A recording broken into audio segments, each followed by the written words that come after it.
Assalamualaikum warahmatullahi wabarakatuh. Saya Dwi Susantia dengan NPM 250108102, Program Studi Tadris Biologi kelas A.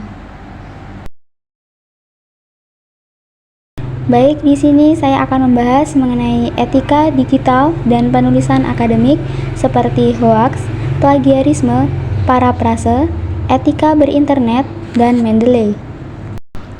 Yang pertama, kita akan membahas mengenai hoaks dan penanganannya.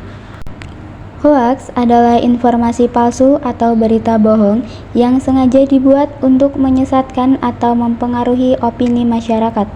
Hoaks biasanya disebarkan melalui media sosial, pesan berantai, atau situs tidak resmi. Hoaks memiliki beberapa ciri-ciri. 1. Sensasional dan provokatif. Yang dimaksud dengan sensasional dan provokatif yaitu mengandung kata-kata yang berlebihan, mengejutkan, atau memancing emosi seperti marah, takut, sedih, dan lain-lain. Contohnya, sebarkan, pemerintah akan menutup sekolah selamanya mulai besok. Yang kedua, memiliki sumber tidak jelas, yaitu tidak mencantumkan asal informasi yang valid seperti nama media, penulis, atau lembaga resmi. Yang ketiga, hoaks biasanya tidak ada data atau bukti yang akurat seperti data, foto, atau dokumen resmi. Yang keempat, hoaks tidak akan ditemukan di media resmi seperti Kompas, Detik, dan lain-lain. Biasanya hoaks beredar di media sosial seperti grup WhatsApp atau blog pribadi.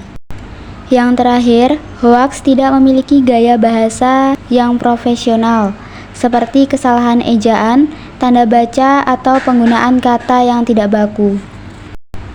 Cara menangani berita hoaks: yang pertama, periksa sumber informasi dengan laman Kompas atau sumber resmi lainnya.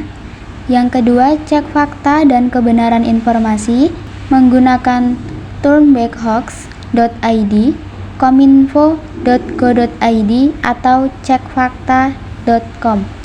Yang ketiga, perhatikan ciri-ciri hoaks. Yang keempat, cek keaslian foto atau video menggunakan Google Image atau TinEye. Yang kelima, jangan langsung percaya atau sebarkan. Dan yang keenam, laporkan hoaks menggunakan email atau web tersebut. Baik, materi selanjutnya yaitu plagiarisme dan bentuknya. Plagiarisme adalah tindakan menyalin atau menggunakan karya, ide, atau tulisan orang lain tanpa mencantumkan sumbernya secara benar, sehingga seolah-olah hasil tersebut merupakan karya sendiri.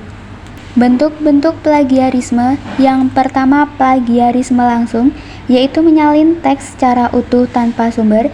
Yang kedua, plagiarisme sebagian, atau mengambil sebagian kalimat tanpa kutipan. Yang ketiga, plagiarisme ide, yaitu menggunakan gagasan orang lain tanpa menyebutkan sumber. Dan yang terakhir, plagiarisme autoplagiarisme, sebuah plagiarisme yang menggunakan karya sendiri yang sudah pernah dipublikasikan tanpa izin atau keterangan. Materi ketiga yaitu parafrase dan bentuknya. Apa itu parafrase? Parafrase adalah mengungkapkan kembali suatu teks atau ide orang lain dengan kata-kata sendiri tanpa mengubah maknanya. 3 bentuk parafrase. Yang pertama yaitu parafrase struktural, yaitu parafrase yang mengubah susunan kalimat. Yang kedua, parafrase sinonim, adalah parafrase yang mengganti kata dengan sinonim. Dan yang ketiga yaitu parafrase gabungan, yaitu parafrase yang menggabungkan beberapa ide dari berbagai sumber dengan bahasa sendiri. Parafrase adalah bentuk menghindari plagiarisme. Selanjutnya, etika berinternet. Etika berinternet yaitu aturan dan sikap sopan yang harus diterapkan saat beraktivitas di dunia maya agar tercipta lingkungan digital yang sehat dan aman. Etika berinternet ini sangat penting di era digital sekarang, seperti menggunakan bahasa yang sopan dan tidak menyinggung orang lain, hormati privasi dan pendapat orang lain, jangan menyebarkan hoaks, ujaran kebencian, atau konten negatif, gunakan sumber terpercaya saat membagikan informasi, patuhi hukum dan aturan platform media sosial. Baik, sampailah kita pada materi terakhir yaitu Mendeley. Mendeley adalah aplikasi manajemen referensi yang digunakan untuk menyimpan, mengatur, dan membuat daftar pustaka secara otomatis. Fungsi Mendeley yang pertama yaitu mengatur dan menyimpan file referensi seperti PDF, jurnal, dan buku. Yang kedua, membuat sitasi dan daftar pustaka otomatis dalam format APA, MLA, atau lainnya. Yang ketiga, menyinkronkan data referensi antar perangkat. Dan yang keempat, membantu kolaborasi penelitian dengan fitur group sharing. Apa sih kegunaan Mendeley itu? Kegunaan Mendeley yaitu mempermudah penulisan karya ilmiah atau skripsi, menghemat waktu dalam membuat kutipan, dan mengurangi resiko plagiarisme.